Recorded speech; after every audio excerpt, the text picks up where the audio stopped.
Welcome back. One of the most common cancers a man will experience is prostate cancer.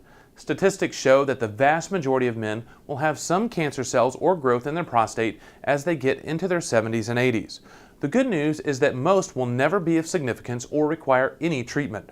The key is determining screening and plan, often involving a good primary care physician, evaluation, and education. Dr. Brennan Royalty is a family physician who helps us understand the prostate and the risk of cancer. The prostate gland is in the male, and it is a reproductive organ. It's part of the urinary tract. It generally isn't an issue as far as any malignancies, such as prostate cancer, early in life, but as men age, it becomes much more prominent. In actuality, we were doing more harm than good. This is because most prostate cancer does not require treatment. So screening is designed to prevent cancer you're trying to catch it early. As they've gone through, they've realized that prostate cancer is, first of all, it's very prevalent. And is it treatable? Yes, it is treatable. Does it get to the point where it needs to be treated in most men? No, it doesn't. So, as I said, most men will develop some atypical cells that could look like prostate cancer. The treatment of prostate cancer also has its complications. So we've gone from everyone gets screened at age 40, digital rectal exams, age 50, and PSA at age 50 perhaps. Unlike the majority of cancer that tends to grow quickly, prostate cancer is not like the others. In most cases, it grows slowly, if at all. There are some cases that are more aggressive, and those are the ones we need to catch and treat as early as possible.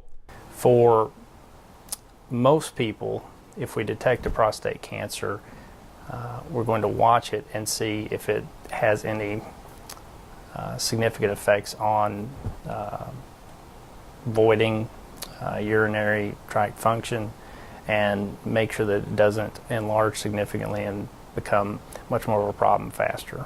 From a patient standpoint, it is important to recognize the signs your body is providing and the symptoms that may represent a problem. The challenge is differentiating between the most common issue of the prostate and cancer. Benign means it's not malignant. So we have what's called benign prostatic hypertrophy, which just means that the prostate is enlarged, and that occurs in men as we get older. It can cause symptoms of what's similar to an obstruction in the urethral tract.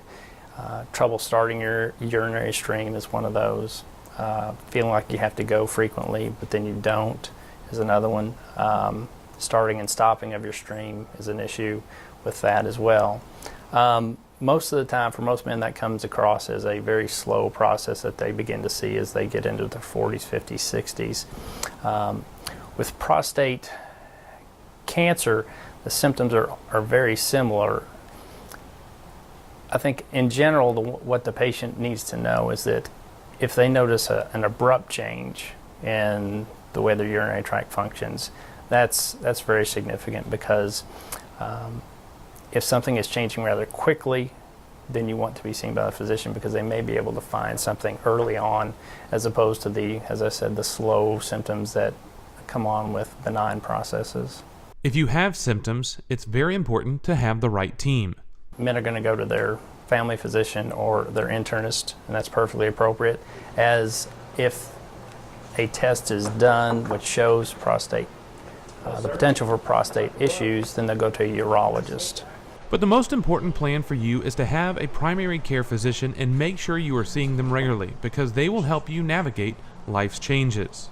With the changes in the screening recommendations between the different organizations, it's an education process between the physician and the patient to decide what they want to do. There's some folks that will say that, yeah, I want to find it as soon as possible, and that's okay to do. They just have to understand the risks associated with a prostate-specific antigen test, for instance. And others are just simply fine with waiting until they have actual symptoms. So it's a shared decision-making model where we try to explain to the patient the advantages of getting the screening and the disadvantages of getting the screening. Many men will have some issues with their prostate during their lives, and most will have some form of cancer within the prostate at some point throughout their years. Whether they know it or not, Fortunately, a close relationship with your family physician and good education will keep you on the right path. More Stanton MD coming up. Stay with us.